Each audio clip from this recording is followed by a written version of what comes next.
I'm Mark Wright, and I am with the one and only Kylie Minogue. We're about to sit down and talk all things Kylie from the start right up until now. Kylie, we're here in Heart's new lounge, and this is just literally me having a chat and talking about all your very many iconic moments. I'm going to take it all the way back to 1987 and your first single that you released, Locomotion. Now, you were on Neighbours at the time. Charlene, of course. You was killing it in the acting world. What made you say, I know, I'm going to release a song? We were asked to perform at a concert for one of the local football clubs. We did a couple of songs and one of them was Locomotion, which I just happened to know. I mean, this is where it's like, this sounds like a biopic. This guy came up to me and he would have known me from our shows were at the same station and said, that was really good. You should release a record. And I had stars in my eyes. I remember going, really? So when you go back to Neighbours after releasing that, what's the rest of the cast? What's their reaction? Oh, I think they were really, really pleased for me. And then it got kind of tricky where to come to London to record the rest of my album, they would have to write me out of the show for a couple of weeks. So, of course, that took a lot of advanced planning, like, where's Charlene gone for 2 weeks? And I would make my way over here. And I did that for a couple of years. And then in the end, I thought, I've got to make a choice here. I sometimes give a little bit of thought to what would have happened if I didn't pursue music. I wonder where I would have gone with acting, but music's turned out pretty good. If you could take you back to that exact moment and someone said, right, you're about to do this, it's singing or it's acting, one of them has to go forever. What are you choosing at that point? It's possibly one of the most awful things you could ask me, Mark. I thought this was a nice little chat on the sofa. What I mean is, would it have been nerve-wracking? Was you nervous that you're pursuing this new career and you're so successful in one already that one that could get left behind and this might not work? Maybe in a sense it was a brave decision because it was the #1 show. So I kind of left when it was still really peaking. But for whatever reason, I made that decision. And what advice would you give to someone for that? I think that's amazing because, you know, there's the famous saying, don't change what's not broken, sit and be comfortable. And that was very comfortable. You was the star on Neighbours. It was a humongous show all around the world. What would you say to people who are doing something, they're comfortable, but actually there's something more they could go and get? Because that's what you've essentially done. You've left something that is massive. I consistently go out of my comfort zone, come to think of it. Like, really. How important is that in growth? I think it's essential. Do you think that comes naturally, a natural drive to keep progressing? I can't imagine if that wasn't my nature. I certainly wouldn't do it for this amount of time. But so it's just something within me. Amazing. That is sometimes interpreted even to myself as a madness. So let's skip forward 2 years, 1989, especially for you. One of the biggest duets in pop for sure, and one of mine and my wife's karaoke songs actually. Have you ever heard anyone doing that in public? Have you ever been in a karaoke bar or heard two people singing it? No, I don't think I have. No, I've heard it so many times. It's like the #1 karaoke song. But it does something to people as soon as that, you know, the ooh comes in, the kind of the intro of it. I see the change in people because it's kind of like nostalgia. You're taken straight back to that time. Let's do it now, me and you. No, I'm joking, I'm joking. I want to let you know what I was going through. So good. All the time. Look, he's left me. I can't harmonise with that. Just unbelievable. What's your relationship like with Jason now? It's good, yeah. I last saw him in Spain, weirdly. But it's always so special to see him. And Guy Pearce, I see him from time to time.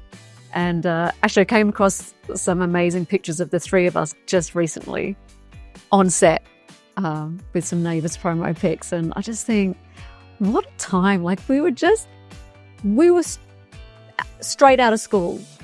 Like, it blows my mind. We suddenly had this responsibility.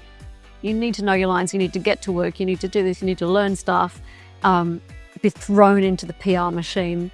And I'm really glad that we had each other at that time. And we were all just figuring it out, like, as we went along. Now, we're going to go skip forward to 1990. Okay, Better the Devil You Know. Better the Devil You Know. Did you know when you created this song that it was going to be as special as it was? No, not a clue. But the main memory for that, at the time, I was starting to just wanted to have more input. And I was really into it at the time. Kathy Dennis and D-Mob, Come On and Get My Love. Come on and get my love. Come on and get my love for you. And there was this, oh. And so they wrote Better the Devil You Know, which you can hear once you know that fact. Better the Devil, it was a turning point visually for me. I made the video in Melbourne, Australia. And again, I found this amazing footage the other day of us having the first play of the video. And I was on tour. We were in the touring bus and we're all crowded around watching the video. And there's this footage of panning around to my makeup artist at the time. I said, what do you think? She goes, it's going to be banned. Like, because it was quite racy at the time. Would you say that's in your top 5 favourite songs you've done? It's getting tough now because there's a few. But I would definitely say it was one of the first turning points for me. Let's skip to 1994. Okay. Confined in Me. This is when it feels like your music changed. You just mentioned racier there, more sexy, more mainstream. Would you agree with that? Less mainstream, I would say. I went from PWL Hit Factory. It was like a complete kind of right turn, or a U-turn, to go with this kind of club indie label. Again, another like, what are you doing? Yeah. And Confide in Me was the first single, and it was completely different. It marked a new era. The music video, if somebody said to me who was born in the noughties, like my sister, my baby sister, what was the 90s like? I would say just watch this video. That's a whole other couch sit down, because I had a rollicking time in the 90s. Yeah. Especially early 90s. I was out clubbing and... Was that your favourite era? Lots of shenanigans. Yeah. Well, and also I was like, let's say that's from kind of 21 to 25. So you're kind of... Yeah, they're good days. Yeah, it was a wild time. And the music scene and fashion scene was just amazing. Would you say you had that rock period, that pop star going out clubbing, getting in at early hours of the morning period? Has Kylie ever been that? Yeah. Yeah, she has. There was no social media and all of that. So you just did it, and you were with the people, and yeah, it was take me back. It was brilliant. Right, let's skip forward to 2000, spinning around. The iconic gold hot pants, I've got to mention them, of course. You bought them for 50p in a flea market. Well, my girlfriend bought them. I used to trawl the markets. I grew up going to the flea markets, and she bought them for 50p somewhere in London. Question is, on everyone's lips, do you still own them? No, because I donated just about everything I have to the Performing Arts Museum in Melbourne. So the hot pants, you can't go near any of this stuff without white gloves, which I think is hilarious, especially like tour costumes and things.